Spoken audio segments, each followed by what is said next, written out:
ఆంధ్రప్రదేశ్‌లో మీడియా చనిపోయిందా? అసలు జర్నలిజం ఉందా?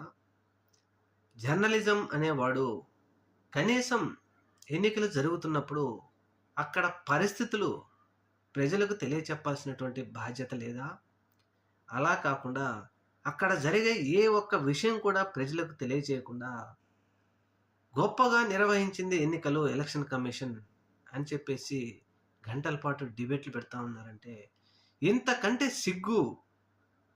సిగ్గుపడాల్సిన చర్య ఇది. మేమే మీడియా, మేమే మీడియా అని చెప్పుకునే వీళ్ళు ఏంటిది? జమ్మల మడుగులో జరిగిన సంఘటనలు మీకు తెలీదా? అయ్యా మా ఓట్లు మమ్మల్ని వేసుకొనియండి మహాప్రభు అంటూ ప్రజలు పోలీసులు కాళ్ళు పట్టుకున్నది నిజం కాదా? ఇదేనా మీరు నిలబెట్టిన ప్రజాస్వామ్యం? మీరు 30 సంవత్సరాల్లో జరగంది పులివెందుల్లో మేము సాధించామని చెప్పుకుంటున్న ప్రజాస్వామ్యం ఇదేనా? ప్రజలను బూతుల దగ్గరికి రాకపోనీయకపోవడమేనా మీ ప్రజాస్వామ్యం?